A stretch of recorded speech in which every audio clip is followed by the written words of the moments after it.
Yazid Sanjak est évidemment doublement motivé avant de rencontrer ses anciens partenaires. C'est l'une des 7 recrues stéphanoises avec Séchet, Timothée, Secarelli, Soukas et Aurel Ebillon qui eux ne sont pas qualifiés pour cette rencontre. On n'oublie pas bien sûr de rappeler l'arrivée du grand Max Bossis dans le staff stéphanois. Tous ces nouveaux joueurs doivent compenser le départ de Blanc, Priou, Camara, Médaillon et Pérez dont la Ligue dira demain matin s'il sera bien rennais cette saison. Une dernière information toute fraîche, sachez que Sviatchevski a été prêté ce soir pour 1 an à Bastia. Premier corner pour Saint-Etienne et une tête sur le poteau de Manucci. Première alerte également pour les Niçois. Lubo Moravcik, lui, est bien là. Ses dribbles sont toujours aussi payants. Il va aller provoquer les Niçois et obtenir un bon coup franc. Le temps d'apprécier sa nouvelle coupe vers son grande chaleur. Et puis, il fait briller les Tizi. Le coup de chaud à venir des Niçois avec un coup franc rapidement joué par Mathieu qui trouve la tête de Mangione.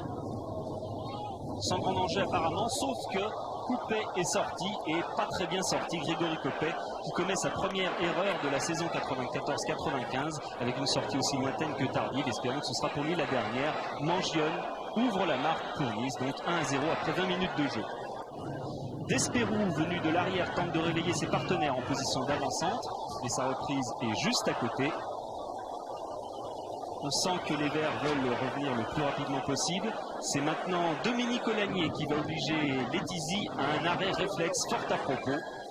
1-0 pour Nice, c'est le score à la mi-temps. Dès la reprise, les Verts obtiennent un bon corner. Pourquoi bon? Parce que Moravcik va déposer le ballon sur la tête de Fabrice Manucci qui égalise brillamment à la grande joie des 16 000 spectateurs du Chaudron. C'est certain, Saint-Etienne en se tenant plus haut a repris le match à son compte. Moravcik est davantage d'espace. Il trouve Séchet excellent ce soir qui permettent à Letizy de prouver encore sa classe. On le revoit sous cet angle. C'était presque un but. Sur le corner, juste après, encore une tête que Séchet est à 2 cheveux de placer dans les filets. Ça arrive maintenant de tous les côtés et abondance de bien parfois nuit. Moravcik toujours aux avant-postes est gêné par Olagnier qui l'empêche de marquer. Il lui fera comprendre de façon on ne peut plus explicite.